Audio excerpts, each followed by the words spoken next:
ಎಲ್ರಿಗೂ ನಮಸ್ಕಾರ. ಹವ್ಯಕ ಪಾಕಶಾಲೆಗೆ ಮತ್ತೊಮ್ಮೆ ನಿಮಗೆ ಆದರದ ಸ್ವಾಗತ.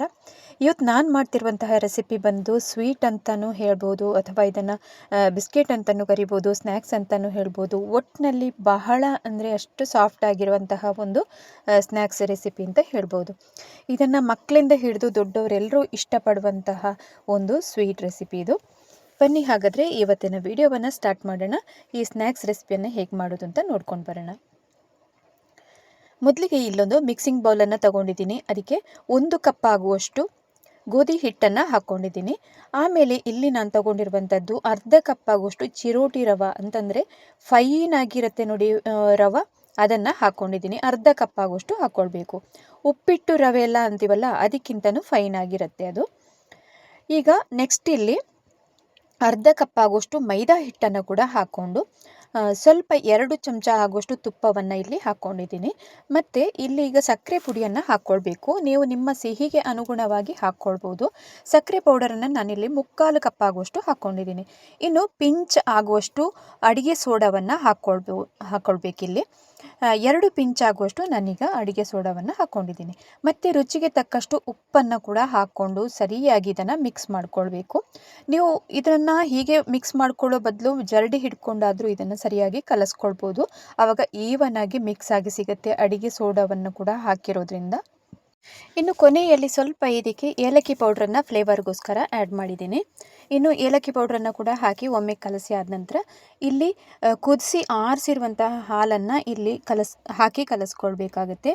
ನಾವು ಚಪಾತಿ ಹಿಟ್ಟಿನ ಹದಕ್ಕೆ ಈಗ ಕಲಿಸ್ಕೊಳ್ಬೇಕು. ನೋಡಿಕೊಂಡು ಹಾಲನ್ನು ಕೂಡ ಹಾಕ್ಕೊಳ್ಬೇಕು. ಸಕ್ಕರೆ ಪುಡಿಯನ್ನು ಕೂಡ ಹಾಕಿರೋದ್ರಿಂದ ಬಹಳ ಅಂದರೆ ತುಂಬ ಬೇಗನೆ ನೀರಾಗಿ ಹೋಗುತ್ತೆ. ಅದಕ್ಕೋಸ್ಕರ ಹಾಲನ್ನು ಹಾಕುವಾಗ ತುಂಬ ಕೇರ್ಫುಲ್ ಆಗಿರಬೇಕು. ಸ್ವಲ್ಪನೇ ಹಾಕ್ಕೊಂಡು ಹದ ನೋಡಿಕೊಂಡು ನೀವು ಮಿಕ್ಸ್ ಮಾಡ್ಕೊಳ್ತಾ ಬನ್ನಿ. ಈಗ ನಿಮಗೆ ಅಡುಗೆ ಸೋಡಾ ಬೇಡ ಅನ್ನೋರು ಇದನ್ನು 8ರಿಂದ 9 ಗಂಟೆ ಆದರೂ ಫರ್ಮೆಂಟೇಷನ್ ಆಗೋದಕ್ಕೆ ಬಿಡಬೇಕು. ಆವಾಗ ಬಿಸ್ಕೆಟು ಅಡುಗೆ ಸೋಡಾ ಹಾಕಿದಷ್ಟೇ ಚೆನ್ನಾಗಿ ಬರುತ್ತೆ. ಈಗ ಹಿಟ್ಟನ್ನು ಚೆನ್ನಾಗಿ ಕಲಿಸ್ಕೊಂಡು ಆದ ನಂತರ ಇದನ್ನೊಂದು ಅರ್ಧ ಗಂಟೆ ನಾವು ರೆಸ್ಟ್ ಆಗೋದಕ್ಕೆ ಬಿಡಬೇಕು. ಮುಚ್ಚಳವನ್ನು ಮುಚ್ಚಿ ಹೀಗೇ ರೆಸ್ಟ್ ಆಗೋದಕ್ಕೆ ಬಿಡೋಣ. ಅರ್ಧ ಗಂಟೆ ಆದ ನಂತರ ನಾನೀಗ ತೋರಿಸ್ತಾ ಇದ್ದೀನಿ.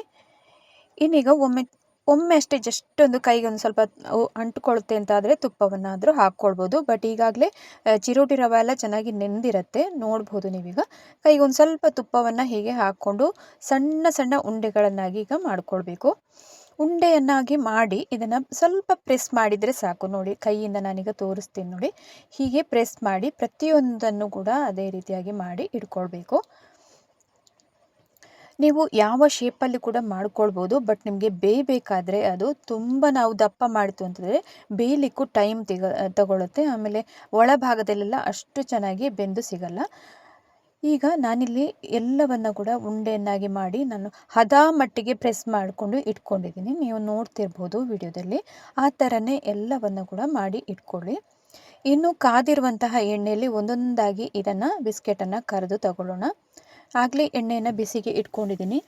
ಇನ್ನೀಗ ಮೀಡಿಯಮ್ ಉರಿನಲ್ಲಿ ಸ್ಟಾರ್ಟಿಂಗಲ್ಲಿ ಇಟ್ಕೊಳ್ಬೋದು. ಆಮೇಲೆ ಒಮ್ಮೆ ಹಾಕಿ ಆದ ನಂತರ ಉಬ್ಬಿಕೊಂಡು ಬರುತ್ತೆ ನೋಡಿ. ಒಂದು ನಿಮಿಷದಿಂದ 2 ನಿಮಿಷ ಕಾಲ ಅಷ್ಟೇ ಮೀಡಿಯಮ್ ಉರಿನಲ್ಲಿ ಇರಲಿ. ಆಮೇಲೆ ಕಂಪ್ಲೀಟಾಗಿ ನಾವು ಬಿಸ್ಕೆಟನ್ನು ಲೋ ಫ್ಲೇಮಲ್ಲೇ ಮಾಡ್ಕೊಳ್ಬೇಕು. ಇಲ್ಲ ಅಂತಂದರೆ ಒಳಗಡೆ ಎಲ್ಲ ಬೇಯಲ್ಲ ಸರಿಯಾಗಿ. ಅದಕ್ಕೋಸ್ಕರ ನಾನಿಲ್ಲಿ ಒಮ್ಮೆಲೆ ಹಾಕಬೇಕಾದ್ರೆ, ಒಂದನೇ ಬ್ಯಾಚಲ್ಲೇ ಹಾಕಬೇಕಾದ್ರೆ ಒಂದು ಸ್ವಲ್ಪ ಹಾಕ್ಕೊಂಡಿದ್ದೀನಿ. ಒಂದು 8ರಿಂದ 9 ಆಗುವಷ್ಟು ಬಿಸ್ಕೆಟ್ಗಳನ್ನು ಹಾಕ್ಕೊಂಡಿದ್ದೀನಿ. ನೀವು ಎಣ್ಣೆ ಎಷ್ಟು ತಗೊಂಡಿರ್ತೀರೋ ಅದಕ್ಕೆ ಪ್ರಮಾಣಕ್ಕೆ ಸರಿಯಾಗಿ ಉಂಡೆಗಳನ್ನು ಕೂಡ ಹಾಕ್ಕೊಳ್ಬೋದು. ಆದಷ್ಟು ಎಣ್ಣೆ ಜಾಸ್ತಿ ಬೇಕಾಗುತ್ತೆ ಇದಕ್ಕೆ. ಮೇಲೆ ನಾವು ಉಬ್ಬಿಕೊಂಡು ಬರುವಾಗೆಲ್ಲ ಅದು ಸರಿಯಾಗಿ ಮತ್ತು ಬೆಂದು ಸಿಗಲ್ಲ. ಅದಕ್ಕೋಸ್ಕರ ಎಣ್ಣೆಯನ್ನು ಹಾಕ್ಕೊಳ್ಬೇಕು ಸರಿಯಾಗಿ. ಇನ್ನು ಗೋಲ್ಡನ್ ಬ್ರೌನ್ಗಿಂತನೂ ಜಾಸ್ತಿಯಾಗಿ ಇದನ್ನು ಸ್ವಲ್ಪ ಫ್ರೈ ಮಾಡ್ಕೊಳ್ಬೇಕು ಕಮ್ಮಿ ಉರಿಯಲ್ಲಿ ಇಟ್ಕೊಂಡು. ಈಗ ನೋಡ್ತಿರ್ಬೋದು ನೀವೀಗ ಚೆನ್ನಾಗಿ ಇದು ಫ್ರೈ ಆಗಿದೆ. ಆಮೇಲೆ ಒಳಗಡೆ ಕೂಡ ಸರಿಯಾಗಿ ಬೆಂದಿರುತ್ತೆ. ಕಮ್ಮಿ ಉರಿಯಲ್ಲೇ ಇಟ್ಕೊಂಡು ಬೇಯಿಸಿರೋದ್ರಿಂದ ತುಂಬ ಅಂದರೆ ತುಂಬ ಸಾಫ್ಟಾಗಿ ಬರುತ್ತೆ. ನೀವು ನೋಡ್ತಿರ್ಬೋದಲ್ಲ ಯಾವ ಥರ ಅರಳ್ಕೊಂಡು ಬಂದಿದೆ ಅಂತ. 1ನೇ ಬ್ಯಾಚ್ ಇದನ್ನು ಹಾಗೆ ತೆಗೆದು ಇಟ್ಕೊಂಡಿದ್ದೀನಿ. ಇನ್ನು 2ನೇ ಬ್ಯಾಚ್ ಇದನ್ನು ಕೂಡ ಕರೆದು ತಗೊಳ್ಳೋಣ. ನಾನು ಆಗಲೇ ಹೇಳಿದಂತೆ ಮೀಡಿಯಮ್ ಉರಿನಲ್ಲಿ ಇಟ್ಕೊಳ್ಳಿ. ಸ್ಟಾರ್ಟಿಂಗಲ್ಲಿ ಹಾಕಬೇಕಾದ್ರೆ ಒಮ್ಮೆ ಉಬ್ಬಿ ಅದು ಮೇಲೆ ಬರುತ್ತೆ. ಆವಾಗ ನೀವು ಇದನ್ನು ಕಮ್ಮಿ ಉರಿಯಲ್ಲೇ ಇಟ್ಕೊಂಡು ಮಾಡ್ಕೊಳ್ಬೋದು. ನಿಮಗೆ ಅಕಸ್ಮಾತ್ ಒಂದು ವೇಳೆ ಇದು ಎಲ್ಲಾದರೂ ಎಣ್ಣೆಯಲ್ಲಿ ಬಿಟ್ಕೊಳ್ಳುತ್ತೆ ಅಥವಾ ಏನಾದರೂ ಸ್ವಲ್ಪ ತುಪ್ಪ ಎಲ್ಲ ಹಾಕಿದ್ದು ಜಾಸ್ತಿ ಆಯಿತು ಅಥವಾ ಏನಾದರೂ ಆಯಿತು ಅಂತಂದಾಗ ಸ್ವಲ್ಪ ಮೈದಾ ಹಿಟ್ಟು ಅಥವಾ ಗೋಧಿ ಹಿಟ್ಟನ್ನು ಮತ್ತೆ ಹಾಕ್ಕೊಂಡು ಕಲಸ್ಕೊಂಡು ಹೀಗೆ ಒಂದೊಂದು ಉಂಡೆಗಳನ್ನಾಗಿ ಕರೆದು ತಗೊಳ್ಬೋದು. ಹಾಗೇನೂ ಆಗೋದಿಲ್ಲ, ಬಟ್ ಆದರೆ ಒಂದು ವೇಳೆ ಹಾಗೆ ಮಾಡಿದ್ರೆ ಆಯಿತು. ತುಂಬಾ ಸೂಪರ್ ಆಗಿರುವಂತಹ ಬಿಸ್ಕೆಟನ್ನು ಹೇಗೆ ಮಾಡೋದು ಅಂತ ನೋಡ್ಕೊಂಡು ಬಂದಾಯ್ತಲ್ಲ. ಇವತ್ತಿನ ರೆಸಿಪಿ ನಿಮಗೆಲ್ಲರಿಗೂ ತುಂಬಾ ಇಷ್ಟ ಆಗಿರ್ಬೋದು ಅಂತ ಅಂದ್ಕೊಂಡಿದ್ದೀನಿ. ಇಷ್ಟ ಆಗಿದ್ದಲ್ಲಿ ಹೊಸಬ್ರು ಯಾರಾದರೂ ಚಾನಲನ್ನು ನೋಡ್ತಿದ್ರೆ ದಯವಿಟ್ಟು ಸಬ್ಸ್ಕ್ರೈಬ್ ಮಾಡ್ಕೊಳ್ಳಿ. ಹಾಗೆಯೇ ಪಕ್ಕದಲ್ಲಿರುವಂತಹ ಬೆಲ್ ಐಕಾನನ್ನು ಕೂಡ ಪ್ರೆಸ್ ಮಾಡೋದ್ರಿಂದ ನಾನು ಹಾಕಿರುವಂತಹ ಎಲ್ಲ ವಿಡಿಯೋದ ನೋಟಿಫಿಕೇಷನ್ ನಿಮಗೇ ಬರುತ್ತೆ. ಹವ್ಯಕ ಪಾಕಶಾಲೆಯಲ್ಲಿ ಈಗಾಗಲೇ ಹೊಸ ಹೊಸ ರುಚಿಗಳನ್ನು ಅಪ್ಲೋಡ್ ಮಾಡಿದ್ದೀನಿ. ಲಿಂಕಿಗೆ ಹೋಗಿ ಅವನ್ನು ಕೂಡ ನೋಡಿಕೊಂಡು ಸಪೋರ್ಟ್ ಮಾಡಿ. ಇವತ್ತಿನ ವಿಡಿಯೋ ಇಷ್ಟ ಆಗಿದ್ದಲ್ಲಿ ಲೈಕ್ ಮಾಡಿ, ಶೇರ್ ಮಾಡಿ, ಸಬ್ಸ್ಕ್ರೈಬ್ ಮಾಡಿ ಅಂತ ಹೇಳ್ತಾ ಇನ್ನೊಂದು ರುಚಿಯೊಂದಿಗೆ ಮತ್ತೊಮ್ಮೆ ನಿಮ್ಮನ್ನು ಸಿಗ್ತೀನಿ. ಅಲ್ಲಿ ತನಕ ನಮಸ್ಕಾರ.